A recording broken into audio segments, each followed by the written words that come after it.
আসসালামু আলাইকুম রহমতুল্লাহ। আজ চলে আসলাম আমাদের রিয়াদের খামারে।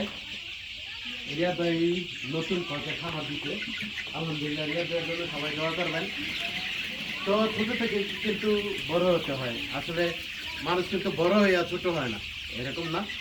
তো আপনারা ছোটো ছোটো উদ্যোগ নেবেন, অবশ্যই আগামীতে ভালো কিছু করতে পারবেন। এরকম যেমন আমার রিয়াদ ভাই কিন্তু প্রথম অবস্থায় কী করতো, এই যে এটা আমাদের রিয়াদ ভাই, এটা আমাদের রিয়াদ ভাই।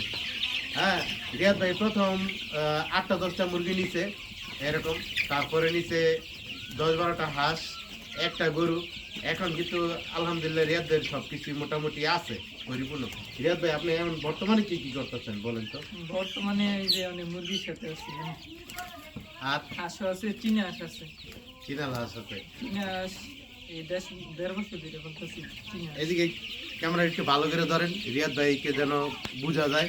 রিয়াদ ভাই কিন্তু পাশাপাশি ওই যে এই খেতি খামার এই সব কৃষি অনেক কিছু আছে। কিন্তু রিয়াদ ভাই কি কি আছে কৃষি? লাউ বাগান আছে, আর এই সরিষা করছি 2 বিঘার মতন, ধান করবো 3 বিঘার মতন, মানে দেখছেন? কৃষির সাথে আছি আর কি। এটাও কিন্তু রিয়াদ ভাই কৃষি, এটা কি কৃষির জানেন? সাথে, হ্যাঁ কৃষি, তো আপনারা যারা আছেন, পোল্ট্রি সেক্টরে। এটা হচ্ছে পোল্ট্রি সেক্টর। আসলে আপনারা যারা আছেন সবাই একটু চেষ্টা করবেন নিজের থেকে কিছু করার জন্য। অবশ্যই যারা নিজের থেকে না করতে পারে না, তারা কিন্তু আসলে সফলতা অর্জন করতে পারে না। তো একজন আমার বাবা যদি আমার একটা কিছু দিয়া যায়, ওইটা কিন্তু সফলতা বলে না। ঠিক আছে, আমি নিজে কিভাবে করব, নিজে কিভাবে গড়াইবো, ওইটারে বলে সফলতা। তা আমার রিয়াদ ভাই কিন্তু একজন সফল কৃষক, সফল চাষি।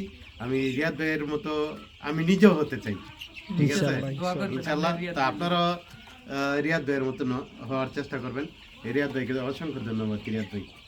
আমিও খুশি।